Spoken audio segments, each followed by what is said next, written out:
This is Greg Pass with the Americans in Wartime Museum. Today's date is November the 7th, 2021.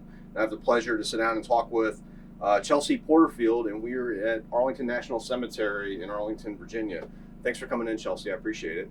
Thank you for having me. So what is your full name? My full name is Chelsea Ann Porterfield. Maiden name is Mason. Okay, where were you born and where did you grow up at?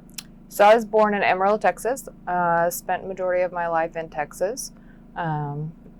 True to the heart, deep in the heart of the greatest state in America. Good to go. So you're in the U.S. Army. I am still active duty, yes. Okay.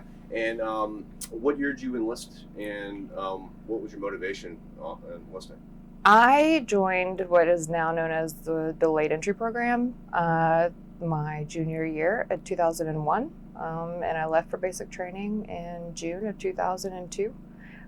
The motivation was really to see if I could do it, honestly. It looked, I saw a recruiter in the hallway, and I was probably the easiest recruit he had ever encountered. I said, hey, I want to join the Army, and he's like, what do you want to do? I was like, I don't know. What can I do? And he said, you can be a military policeman. And I said, no one really likes the police, though. He's like, yeah, but you're going to be given tickets. And I was like, oh, well, then that changes it. So I'm sorry, I missed it. What month in 2001? Well, it was August of 2001. Okay. Whenever I joined the delayed entry, I recruited my valedictorian, and we both left. And then it wasn't until June 2002 that we left. Okay. All right, so let's talk about 9/11. Where were you when you learned about the attacks? I was on office administration duties, like office aide is what they called it, that morning. They turned the TV on, saw what happened, and I went and found Mary, the person that I enlisted with. And I said, have you seen the news? And she was in computer programming, and she goes, no. So I told the teacher. She turned on the news. I went and found my mom. She was a teacher in my high school. I think they cried more than I really didn't know what to expect. I was like, wow, I wonder if this changes my future. And I didn't.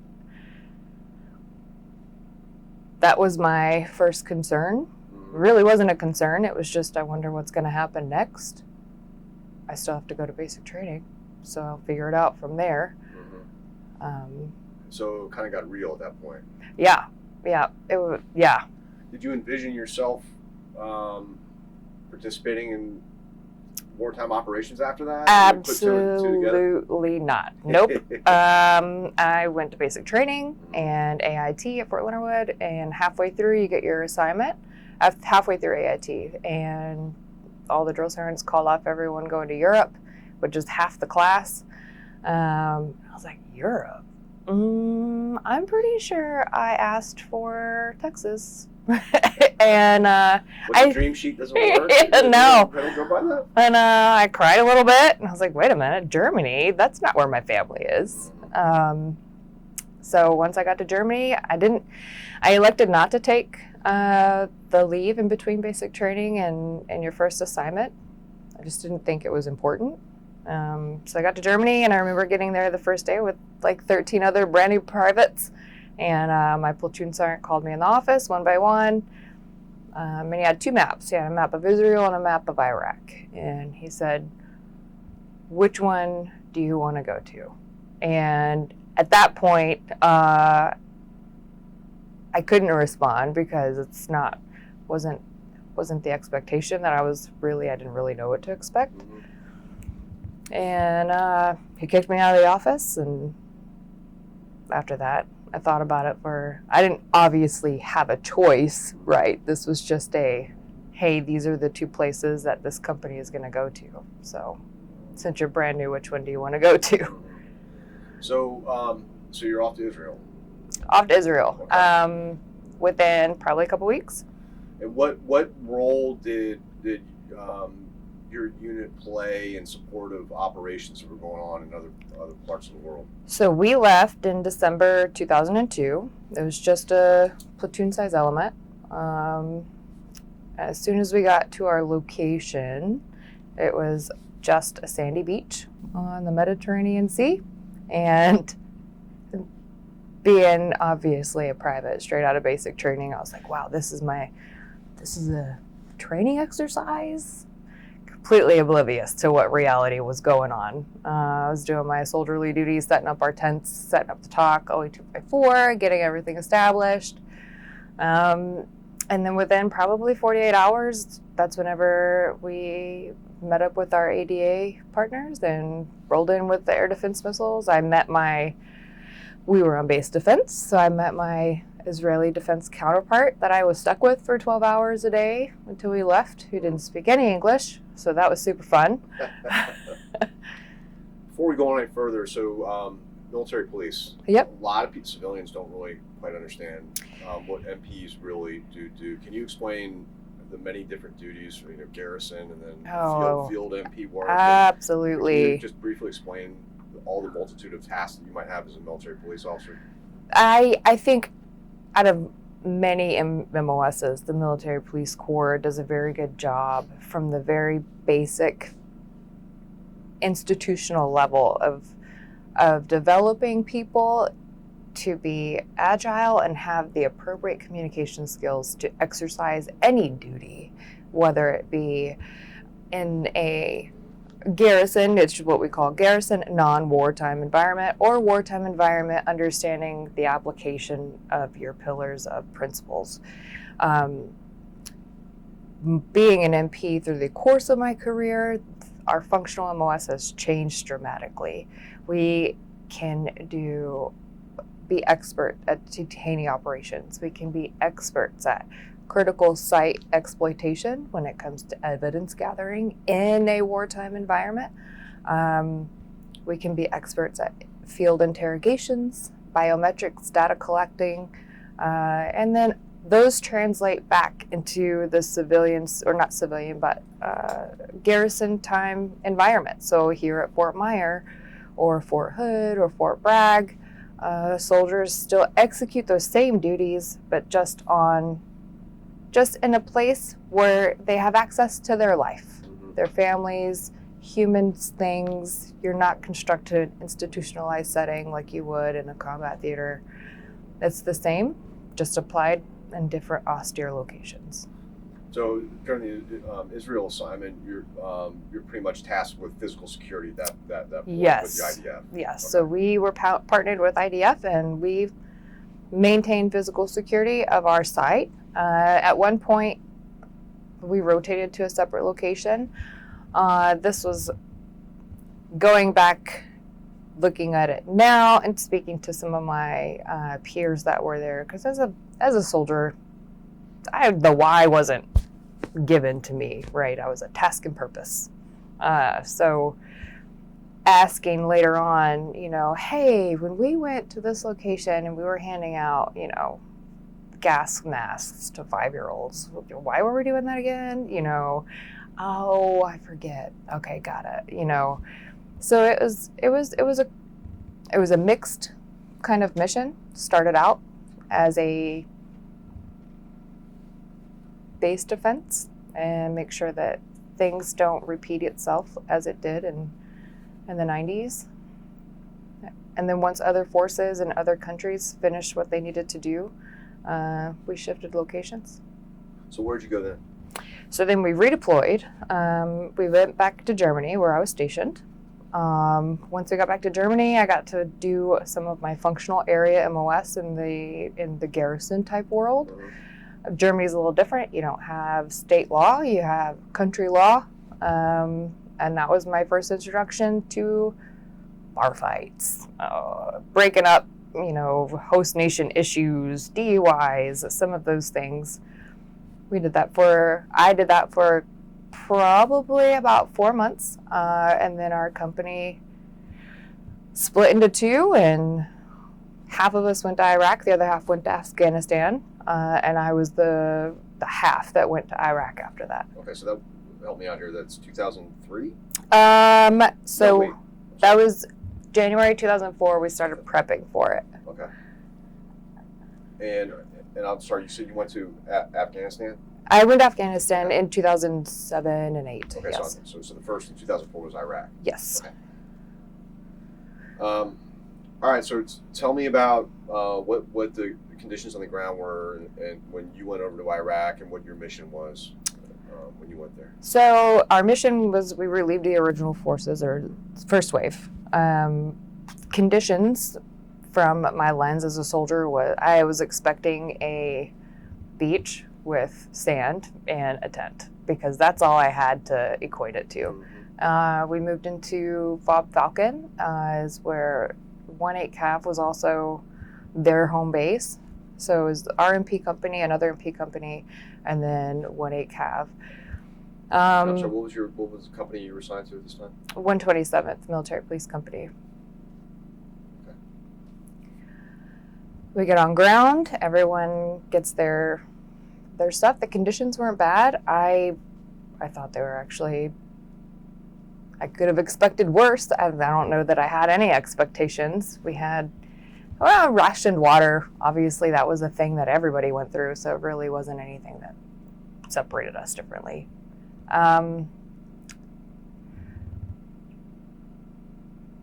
Once we picked up, so the Crows system, we had the first generation Crows system in theater. The only reason why we got to have them was because Crows, the Humvees with the mechanical Mark 19 or 50 cal, and you control it from the back seat. Gen 1, the reason why we got to keep them was because the contractor lived in our building. So we had 4, 1 per platoon. 48 hours into our arrival, figuring out what vehicles each platoon sergeant or platoon was going to have, we had to go pick up our ASVs, armored security vehicles. They kind of look like Strikers, but they have 4 wheels. Those were located at Rustmaya. So this is how I knew this deployment was going to be crazy. A deuce and a half. They don't have those anymore. But now everyone gets like an LMTV. A deuce and a half wood panel. Everyone's loaded up in the back like little green army men with their M4s pointing out. And it's 2 of us, 2 deuce and a halves. It's funny. It's funny now. And we all get packed in the back of this like little sardines. Lead vehicle Humvee, deuce and a half, trail vehicle. I'm in the second one. We have 2 people at the top. Sanders, my gunner, who is actually a DACP here at Fort Myer. So it's good reconnecting with him. Department of the Army Civilian Police. Okay. Exiting Irish, coming off to go towards Rustamaya.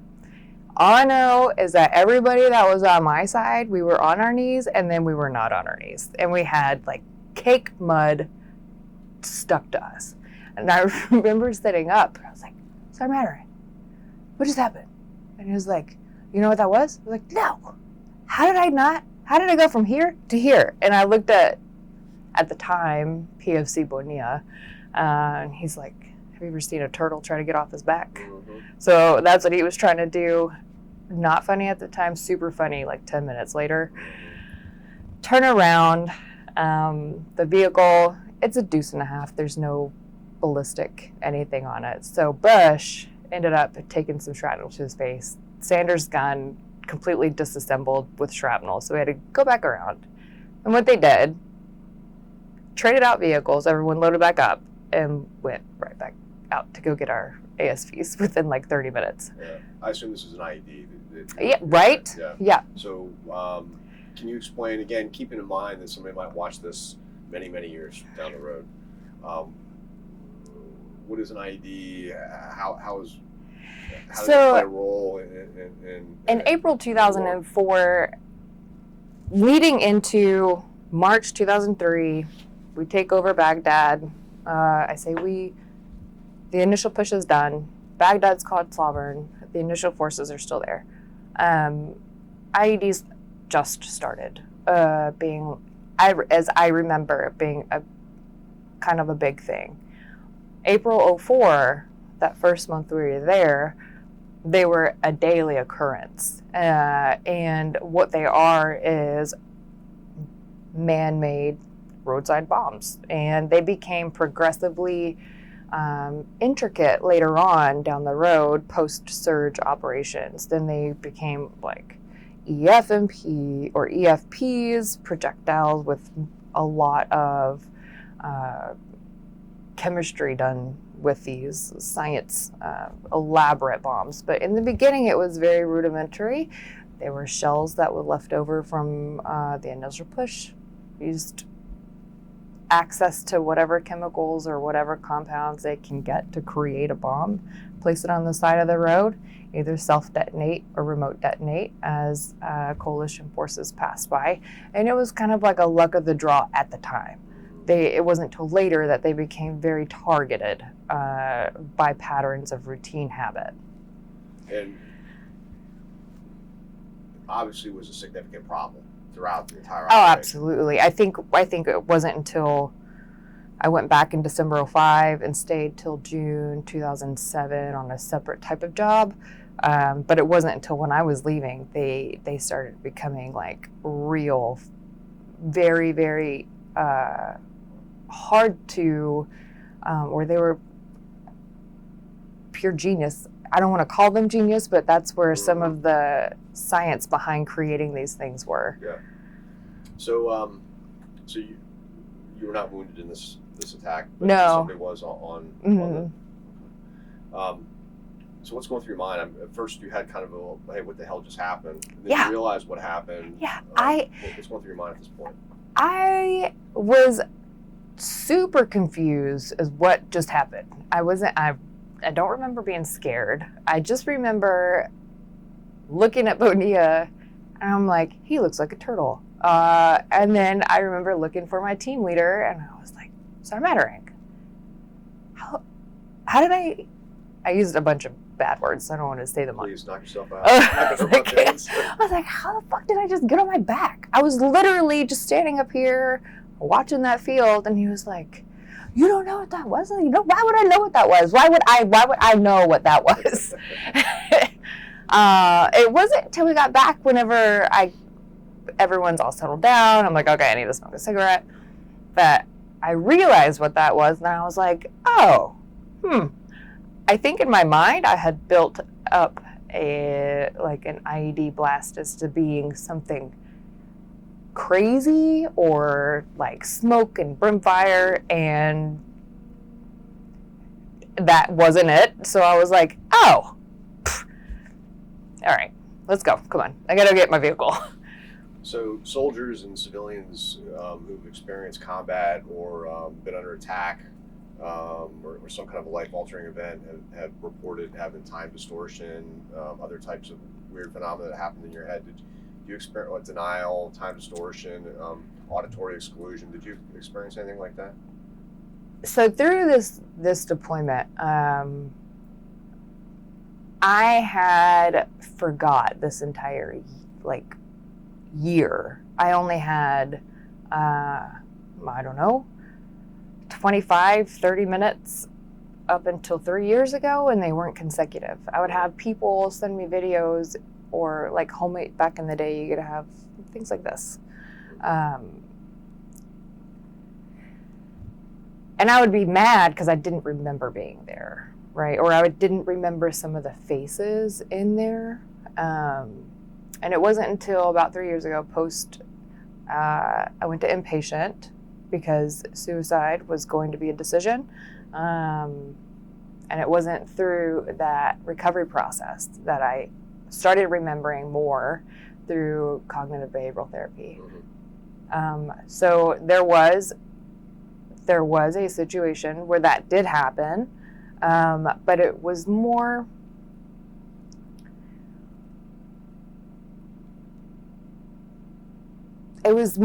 of a fear situation.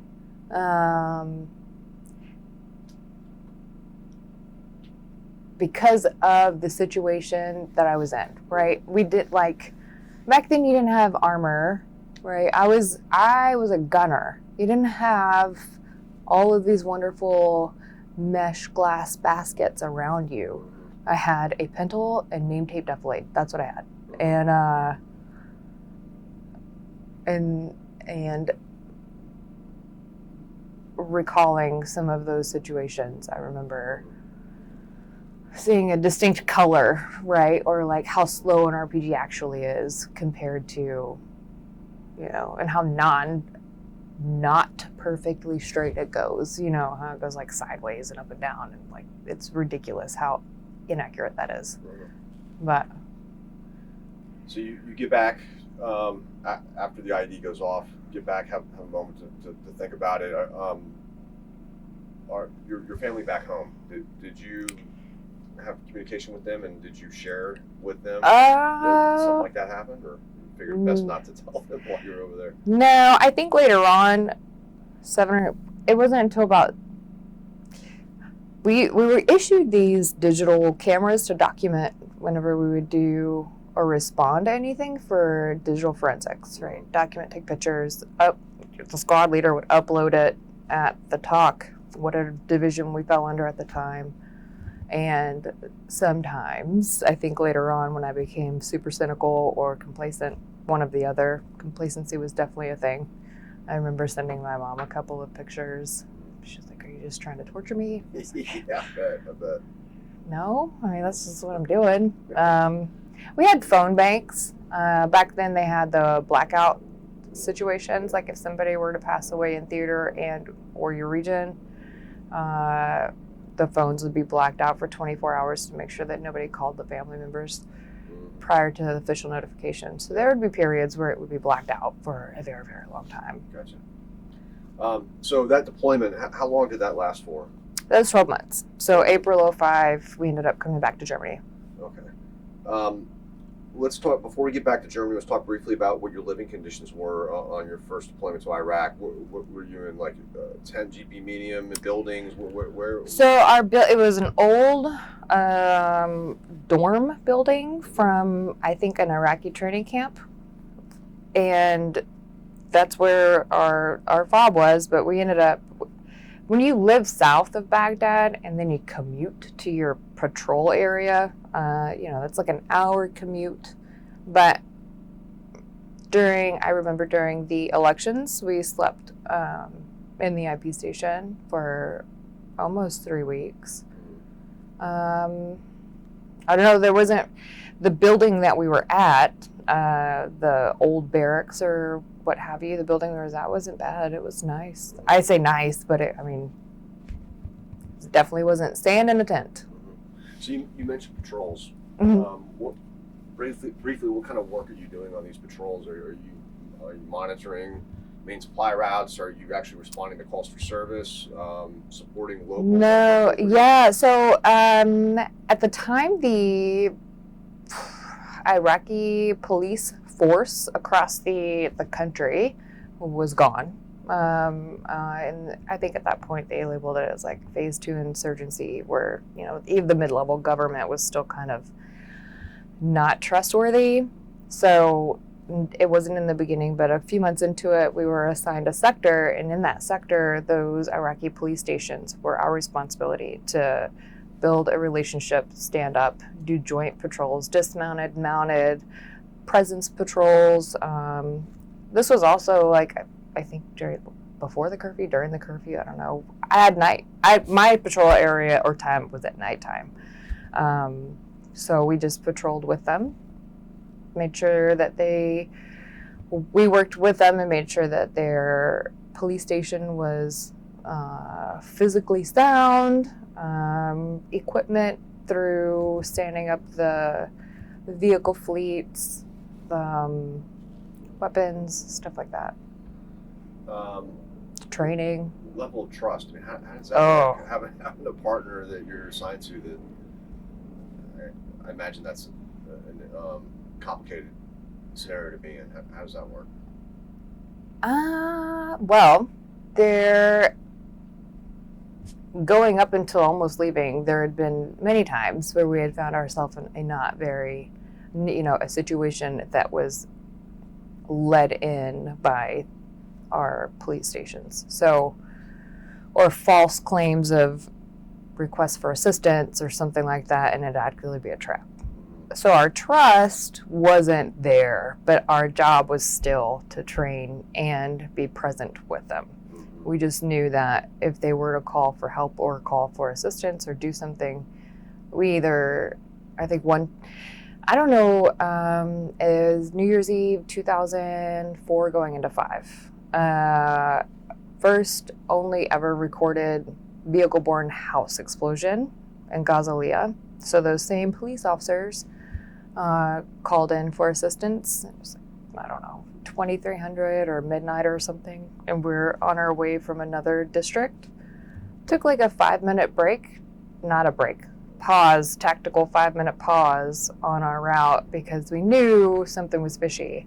They were asking for our assistance to go into the home while they pulled outside security. And we argued back and forth, like, no, you go in the home and we'll do outside security because this is your country. You got to learn how to do this.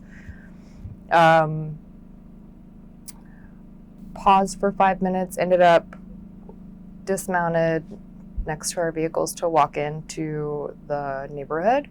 And as soon as the Iraqi police kicked the door in, it took out 4 houses. Ooh. Yeah, the entire fleet that called for assistance.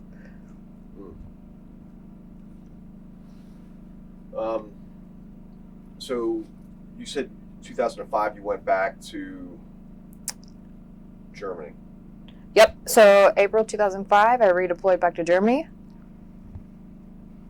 And what was your assignment at that point? I was reassigned to work protection for the 5th Corps CG. Okay. And that takes, is that additional like a training ASI? Yes. PSD detail type thing? Yes, Okay. yes. And can you explain briefly what that is? Protective services in the military is the same thing as you would see for Secret Service. For senior government officials or people that are risk or high risk personnel. Did you enjoy that assignment? Yeah, I did. I learned a lot. I grew a lot. Because at the time I was an E4, so as a specialist or E4 in the military, going to, a 3-star command billet and seeing a different lens prepared me for later on in life. And how long did you do this? December 2005 until October 2007. So then where are you off to next? So December 2007 or 2005, we went back to Iraq, but as protection. So we went back with, at the time, Lieutenant General Corelli, who was the Multinational Corps Iraq commanding general. And can you briefly explain what day-to-day type operation is for doing a protective service detail like that in a war zone? Yes. So day to day, we'd wake up around 4:30, start getting our vehicles and or air assets, our helicopters if we were going somewhere, because the person that we are responsible for, life, limb harassment, assassination, all of the above, he was the CG for all of the ground forces in Iraq. So battle circulation or visiting forces in whatever means that they are in is something that we did quite often. So it depends on the mission, but 5 o'clock, we started our day with either a patrol, or flying to southern Afghanistan or southern Iraq, meeting with the British forces, or the northern Iraq, meeting with the Kurdish forces. It doesn't matter. It just mattered who we were going, but we were gone every day, all day, every day. And is this a plainclothes assignment or It was no rank, no name assignment, but we were in just duty uniform. It just said U.S. on our rank. Gotcha. Okay, so what's after that? So General Corley left after a year. I stayed for an additional 6 months. I was supposed to stay for 2 years, and I picked up General Casey's protection team, his incoming protection team, and trained those individuals. He, at the time, was Multinational Forces Iraq CG.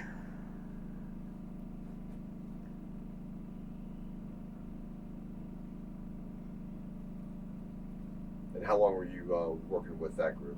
So I stayed with General Casey until he was selected to be the Chief of Staff of the Army. And then General Petraeus came in. So I stayed with General Petraeus for an additional 6 months. So this PSD, total PSD time, how much time? It was 18 months in Iraq. Okay. Okay, so then what's next? So then I come back. You're busy. I go back to Germany, June 2007. There was kind of a situation in Iraq where I got dropped from roles from like 2 different theaters. So I wasn't assigned anywhere at this point. I just had to figure out where I was going to go. I went back to 5th Corps, even though I wasn't assigned to Germany. I was assigned to Iraq at the time. HRC and personnel was terrible back then. General Thurman was the CG at the time, and I was like, hey, sir, I used to be here. He's like, oh, all right, we'll get you an assignment. The sergeant major for 5th Corps at the time. He's like, you need to re-enlist for something. My original plan was to re-enlist for my old MP company, the 127th. They were in theater still at the time, and HRC wouldn't let me do that. So I re-enlisted for the International Military Police Platoon that was in NATO. That was there in Germany, and I went to NATO that same October 2007. So I was assigned to NATO October 2007 until June 2009.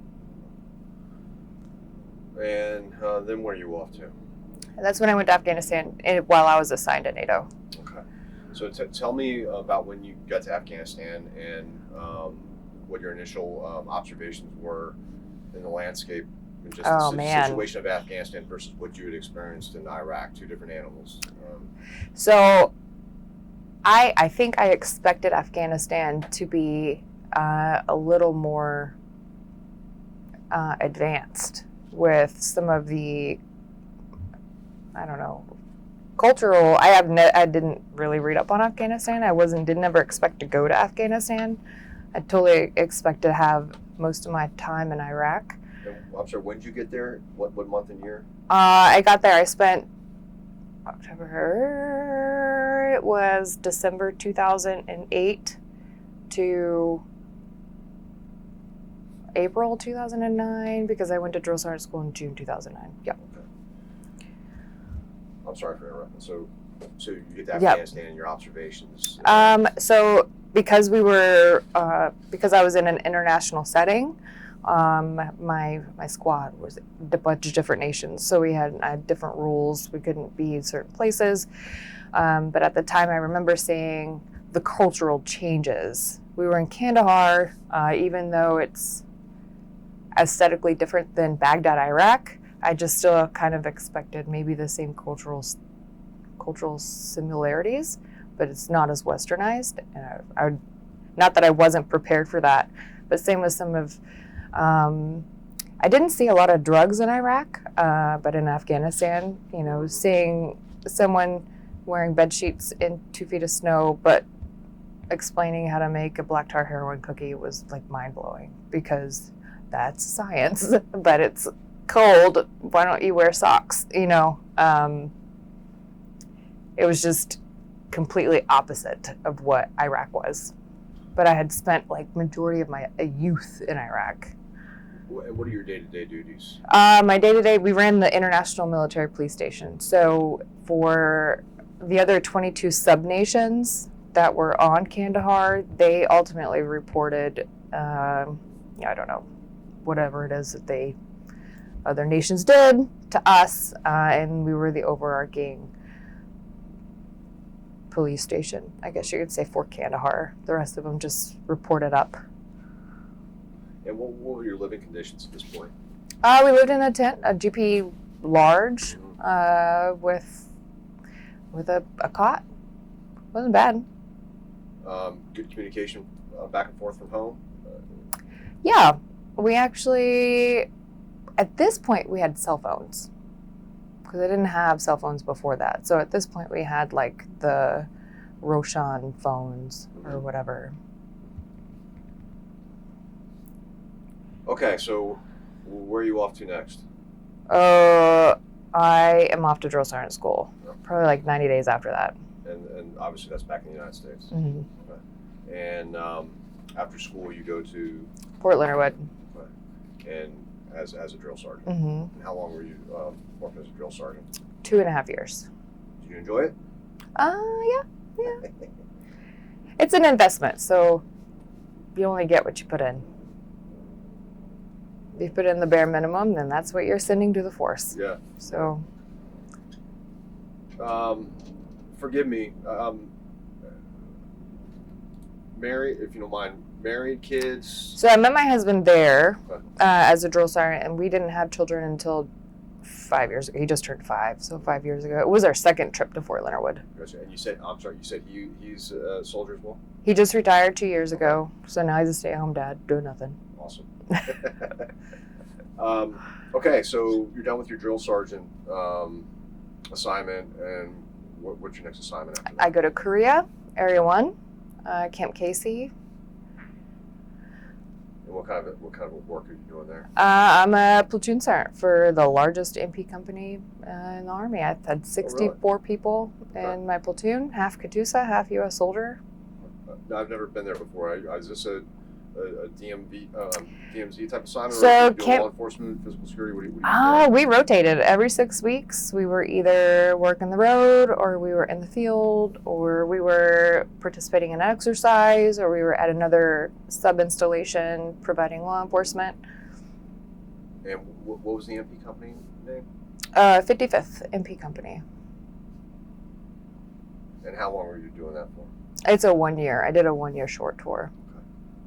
And were you able to take your family on that? No. He was still a drill sergeant. So our toss-up was I do another year or I go somewhere else. And I was not going to do another year. So what's after Korea? I meet him in Hawaii. That's whenever we met back in Hawaii. I'm sure that was a terrible assignment. I worked more there than I did on the trail. Yeah. Really? Yeah. And was that with the 25th? No, 8th MP Brigade. The first half, I managed the military police investigations offices for Fort Schofield and Shafter. And then the second half, I managed a military police company operations section, which is just ops. After Hawaii? After Hawaii, then we went back to Leonard Wood.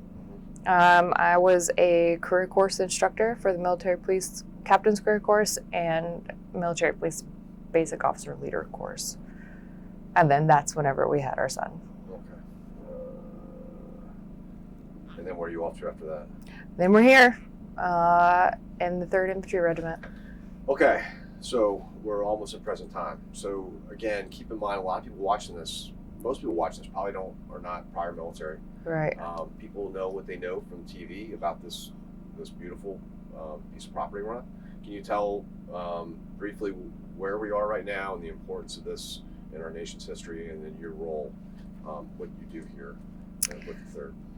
Okay, so Fort Myer, located right next to Arlington National Cemetery, which is quite arguably the most storied national cemetery that there is.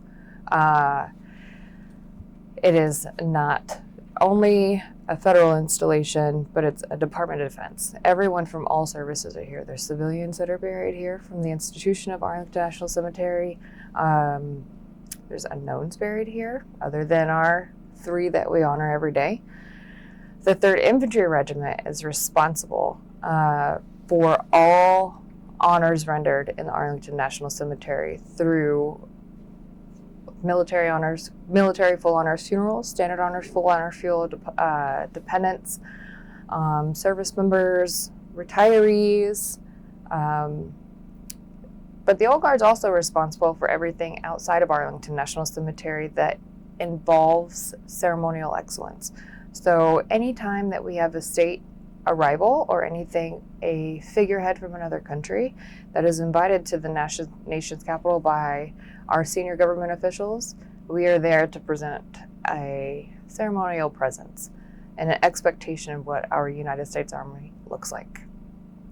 So you're the face of the U.S. Army. We are the face of the United States Army. How did you get involved with the old guard, and was it something you sought after, or? So I did see, I had heard of it before. There's the regiment. I didn't know really what my MOS could do in it or what other MOSs could do in it. And this was years ago. I applied probably in 2011 during my time in Korea, and I was accepted. For my MOS, 31 Bravo, since it's not an infantry MOS, there's a longer queue for your time to come up. So there's so few positions when you originally get here.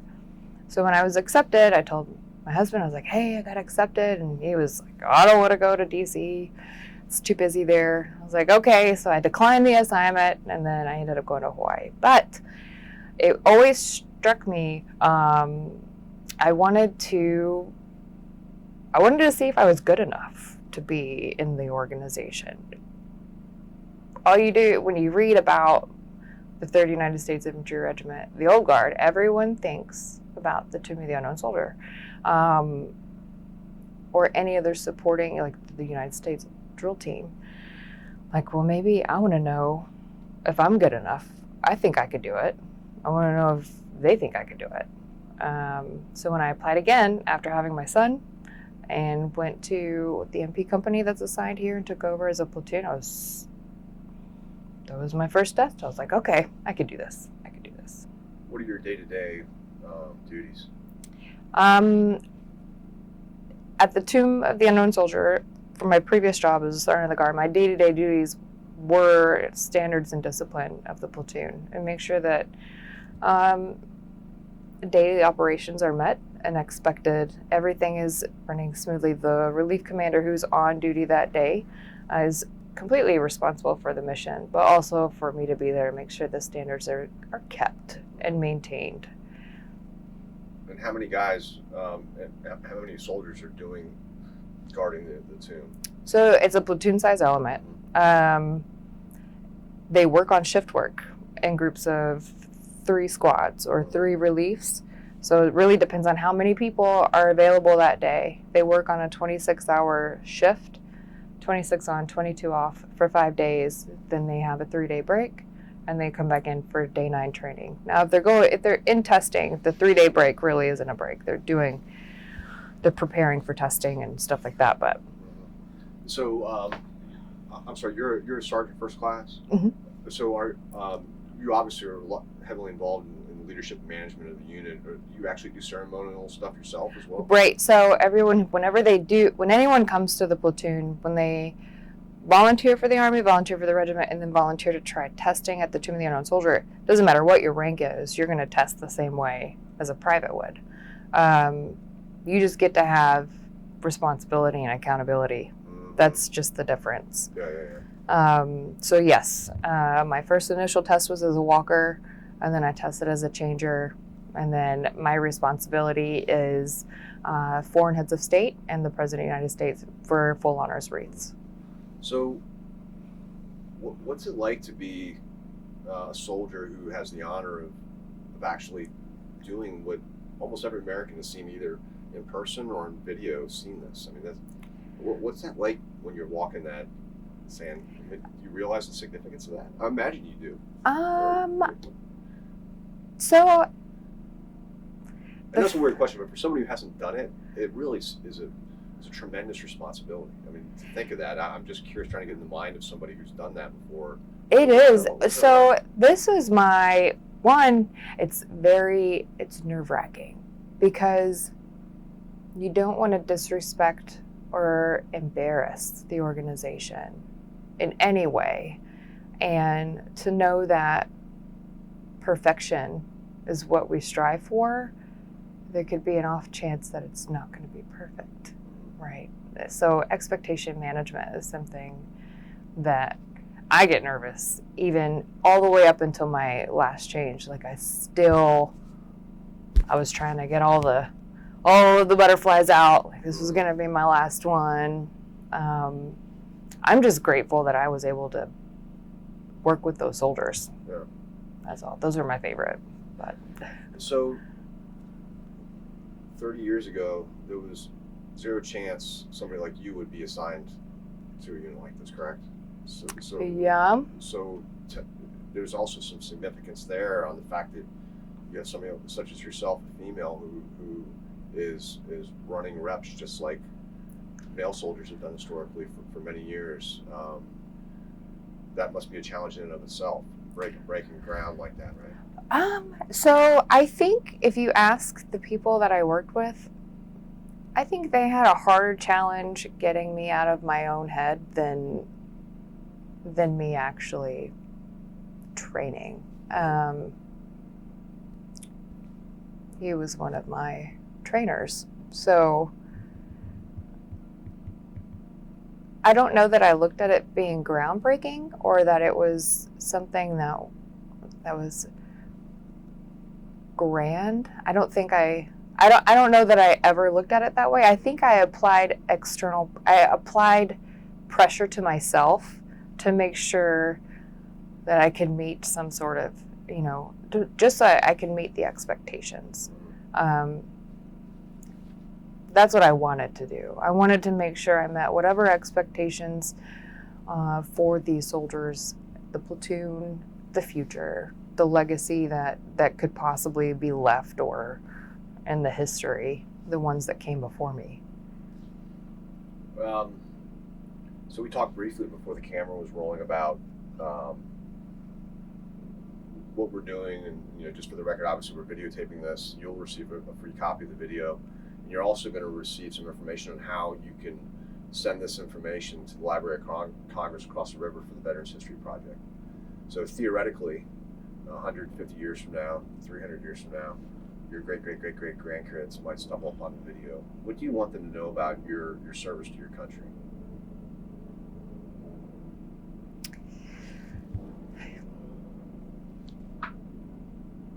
The service to the country, I think, but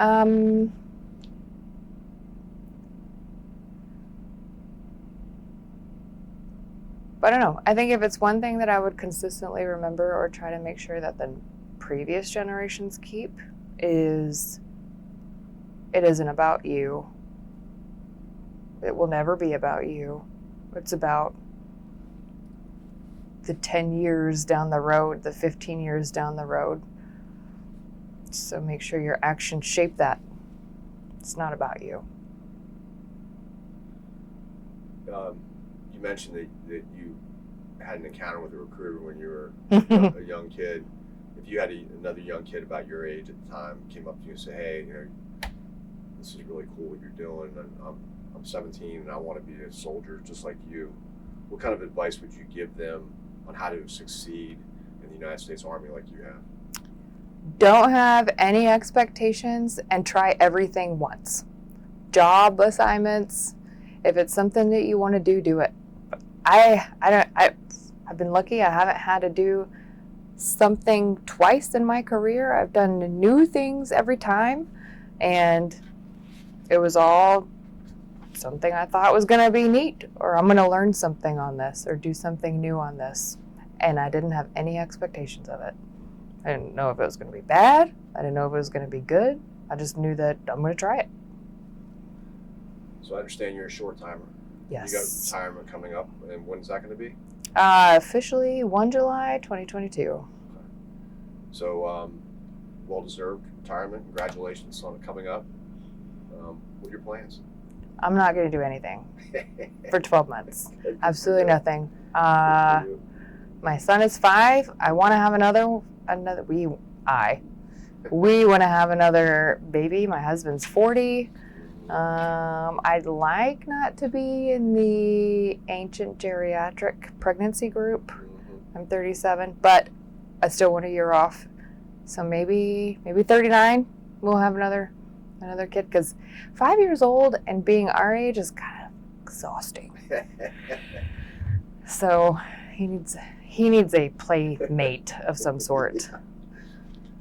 Well, I can't thank you enough for coming in. You have a fascinating story, all your accomplishments over how many years total will it be? It'll be 20 exactly. Okay, yeah. I mean, you did a lot in 20 years.